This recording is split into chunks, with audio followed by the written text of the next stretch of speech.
So when companies embed innovation deeply as part of their culture and DNA, we see significant benefits arising not only internally to the company and its performance, but obviously in returns and total returns to shareholders.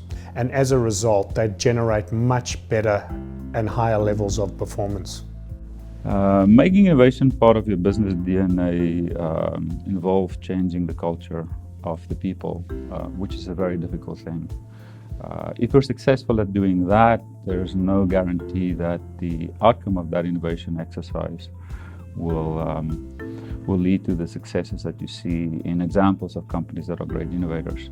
What we do know for certain, though, that if you do not have a focus on innovation that allows you to explore value in different ways, you probably won't be able to face the uncertainty of the future in ways that allow you to survive, and more than that, allows you to thrive.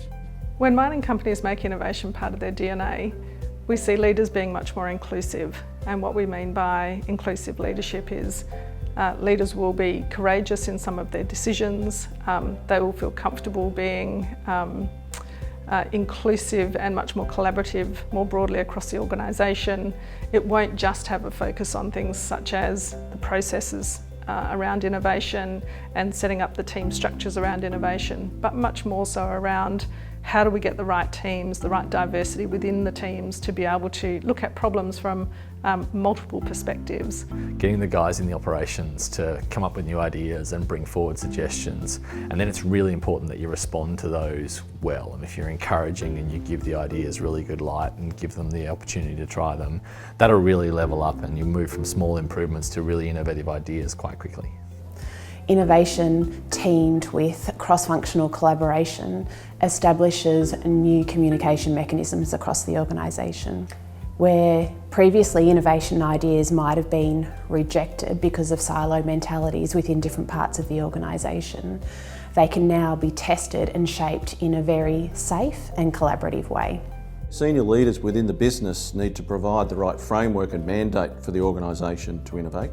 They also need to give the processes within the business for the business to be able to do that. And then also encourage and measure the people so that they can do that collaboratively across the organisation.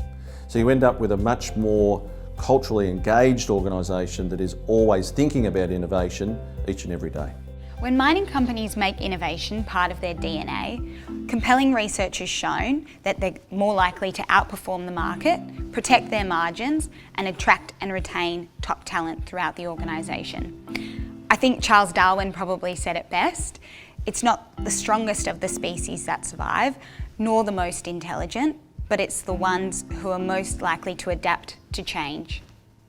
I think magic starts to happen when mining companies include innovation thinking into their mindsets or into their DNA. Employees become more engaged, you get more ideas, you get better diversity of thinking, which is really what you want in order to harness all those ideas out there that can add value to the company ultimately.